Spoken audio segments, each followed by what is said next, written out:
Você sabe por que as pessoas fazem o que fazem? Aprenda seu estilo de liderança e como ajustá-lo para se adequar à situação em questão. Isso não é liderança. Isso é gerenciamento. Todos os líderes têm uma coisa em comum: seguidores. É isso. Se você é um líder, isso significa que você tem seguidores. Não tem nada a ver com classificação, inteligência ou antiguidade. Se as pessoas estão dispostas a segui-lo, você é um líder. Um líder é alguém que as pessoas querem seguir para onde ele está indo. A questão é, por que alguém deveria segui-lo? Há apenas duas maneiras de influenciar o comportamento humano. Você pode manipular as pessoas ou pode inspirá-las. Exemplos de manipulação no mundo dos negócios incluem coisas como baixar o preço. Se você baixar seu preço o suficiente, as pessoas vão comprar de você. Existem todos os tipos de outras manipulações. O medo é uma manipulação poderosa. Empresas frequentemente reclamam sobre seu maior desafio: como se diferenciar. O problema não é gerar lealdade ou criar confiança. Você pode assustar as pessoas para fazerem várias coisas, mas isso não gera lealdade. Mensagens aspiracionais estão constantemente nos dizendo que devemos ser aspiracionais. Dê às pessoas algo para aspirar. Você pode fazer com que as pessoas se inscrevam na academia com uma mensagem aspiracional, mas para que elas malhem 3 dias por semana, isso requer inspiração. É estressante tomar decisões hoje em um mundo onde a manipulação é a norma. Vivemos em um mundo onde somos constantemente influenciados por diversas manipulações, com pessoas tentando nos persuadir a realizar uma variedade de ações, seja votar nelas, comprar delas ou fazer algo específico. A questão é, como escolhemos o que é certo para nós? Isso se chama estresse. Temos dificuldade em escolher hoje em dia. Mas é estressante também para os vendedores em um mercado onde a manipulação é a norma.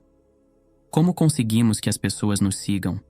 A alternativa é a inspiração. Existem algumas pessoas e organizações que dependem muito mais da inspiração do que da manipulação. Pense na Apple, na Southwest Airlines, em Martin Luther King. Não vemos isso apenas nas organizações, mas também em grandes líderes como Martin Luther King, John Kennedy ou Nelson Mandela. Cada um desses líderes, cada uma dessas organizações pensa, age e se comunica exatamente da mesma maneira. E é o completo oposto de todos os outros. Provavelmente é a ideia mais simples do mundo: o círculo dourado, com seus 3 círculos concêntricos. No centro está o porquê, depois vem o como e no anel externo, o quê. Porquê, como e o quê.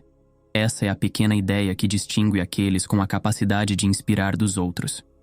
Cada organização no planeta sabe o que faz. Estes são os produtos que vendem, os serviços que oferecem. Alguns sabem como fazem isso. Quer você chame isso de sua proposta de valor diferenciadora, USP, ou seu processo proprietário. Estas são as coisas que fazem você se destacar da concorrência. Mas poucas pessoas e poucas organizações conseguem articular claramente por que fazem o que fazem. E por quê, não quero dizer ganhar dinheiro. Isso é apenas um resultado. Quero dizer, qual é o seu propósito? Qual é a sua causa? Qual é a sua crença? Por que sua organização existe? Realmente precisamos de outra empresa para fazer o que você está fazendo? Realmente precisamos de outra? Por que você saiu da cama esta manhã? E por que alguém deveria se importar com o resultado? Como pensamos, como agimos e como nos comunicamos, geralmente é de fora para dentro. Vamos da coisa mais clara para a coisa mais confusa. Dizemos às pessoas o que fazemos, como somos diferentes, ou como somos melhores ou especiais, e esperamos algum tipo de comportamento, seja votar, comprar ou apoiar. Mas os líderes com capacidade para inspirar, independentemente do seu tamanho ou setor, pensam, agem e se comunicam de dentro para fora. Deixe-me dar um exemplo. Se a Apple fosse como todos os outros, uma peça de comunicação dele soaria assim: nós fazemos ótimos computadores. Eles são lindamente projetados, simples de usar e fáceis de manusear. Quer comprar um? Isso é normal. Aqui está nosso novo carro. Ele tem uma ótima quilometragem, bancos de couro, vidros escurecidos. Aqui está nosso escritório de advocacia. Fomos a todas as melhores escolas, temos os melhores advogados, ganhamos todos os nossos casos e trabalhamos com todas as maiores empresas. Isso é normal. Agora, veja como a Apple realmente se comunica. Eles começam com o porquê. Tudo o que fazemos, acreditamos em desafiar o status quo. Acreditamos em pensar de maneira diferente. A maneira como desafiamos o status quo é fazendo nossos produtos lindamente projetados, simples de usar e fáceis de manusear. Simplesmente acontece de fazermos ótimos computadores. Quer comprar um? Na verdade, isso parece diferente. Tudo o que fiz foi inverter a ordem das informações. O que isso nos mostra é que não é o que você faz que importa, mas por que você faz isso. O que você faz serve apenas como prova tangível do que você acredita. As pessoas não compram o que você faz, elas compram por que você faz isso. Essa é a razão pela qual cada pessoa está perfeitamente confortável com a ideia de que a Apple vende computadores. Também estamos perfeitamente confortáveis com a ideia de que a Apple vende tocadores de MP3, telefones e DVRs. A Apple é apenas uma empresa, uma estrutura corporativa. Cada um de seus concorrentes tem acesso igual e aberto aos mesmos recursos, às mesmas agências, aos mesmos consultores, ao mesmo talento e à mesma mídia. É um jogo de soma zero. A diferença é que todos os concorrentes se definem pelo que fazem. Fazemos computadores. A Apple se definiu pelo porquê eles existem. Tudo o que eles dizem e fazem serve apenas como prova disso. Não é o que você faz que importa, mas por que você faz isso. As pessoas não compram o que você vende. Elas compram por que você faz isso. Há 3 coisas que você precisa saber. Por que faz o que faz? Se não souber por que faz o que faz, como qualquer outra pessoa saberá. Você precisa ter clareza de por que faz o que faz. Segundo, precisa ter a disciplina de como faz isso. Você tem que manter você e sua equipe responsáveis por seus princípios orientadores e seus valores.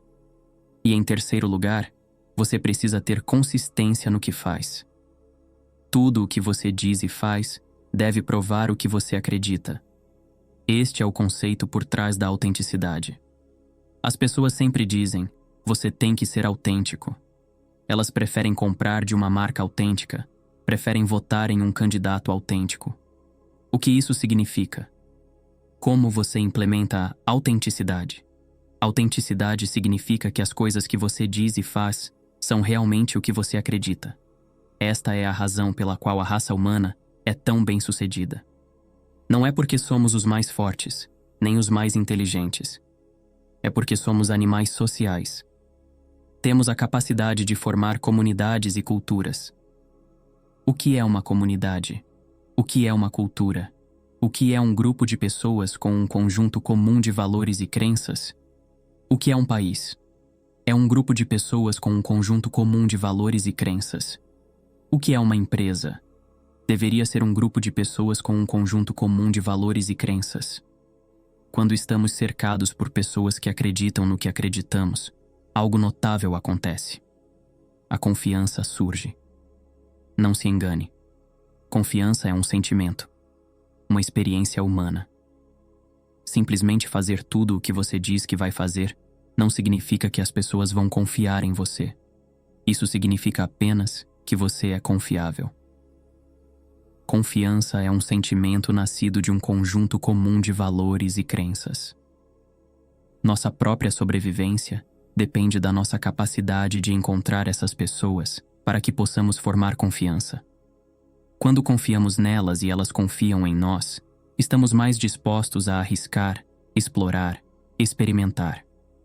Isso exige falhar, aliás, com a confiança de que, se tropeçarmos, cairmos ou cometermos um erro, alguém da nossa comunidade virá em nosso auxílio, nos protegerá ou nos ajudará. Sem confiança, ainda temos a vontade de sobreviver, mas é cada um por si. Sem confiança, Todos tentamos empurrar uns aos outros para fora do caminho porque temos que vencer, competir, viver e sobreviver.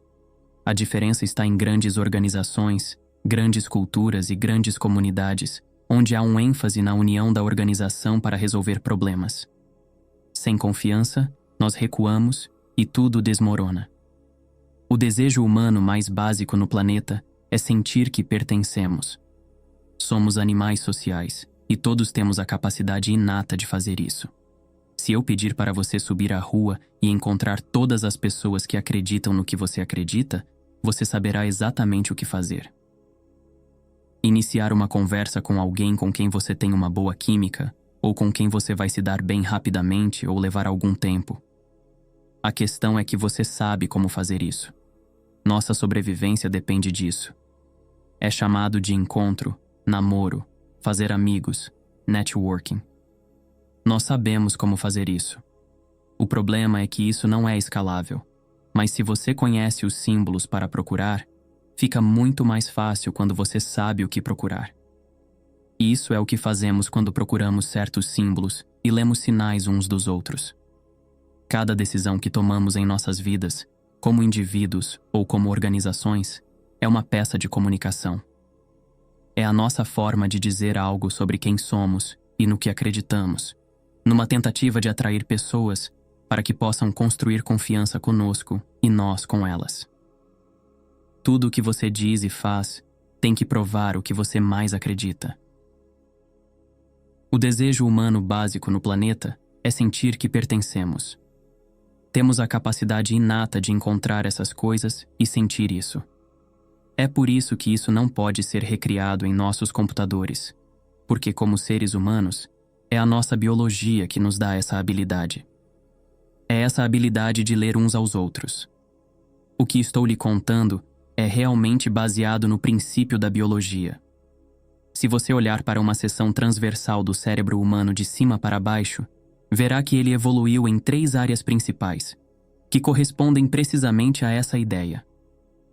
A área externa é o nosso neocórtex, nosso cérebro Homo sapiens, responsável por todos os nossos pensamentos racionais, analíticos e pela linguagem. As 2 seções do meio constituem nossos cérebros límbicos, que são responsáveis por todos os nossos sentimentos, como confiança e lealdade. Também são responsáveis por todo o comportamento humano, toda a tomada de decisão, e não têm capacidade para a linguagem. Essa é a razão pela qual você não pode perguntar às pessoas por que fazem negócios conosco, ou por que gostam de nós. Elas não podem dizer, pois a parte do cérebro que controla o comportamento não controla a linguagem, então, elas racionalizam.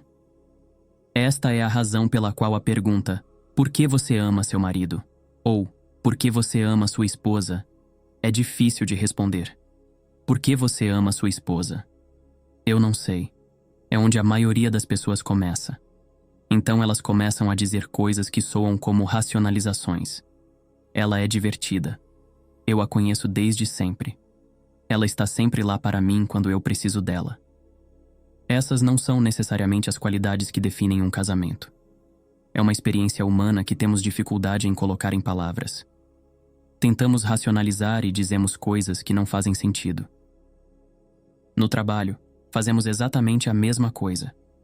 Falamos sobre pessoas que entendem, e aquele cara que, não importa quantos dados você mostre, não importa quanta informação você dê, simplesmente não entende. O que estamos tentando fazer é colocar em palavras os sentimentos que temos em relação a outras pessoas ou organizações, com a parte do cérebro que não controla a linguagem. Então, racionalizamos ou fazemos suposições. Encontrar pessoas que entendem antes de fazermos negócios com elas é essencial para perceber que elas não entendem o que estamos tentando fazer. Esse conjunto comum de valores e crenças, esse senso de pertencimento e de comunidade, é tão poderoso.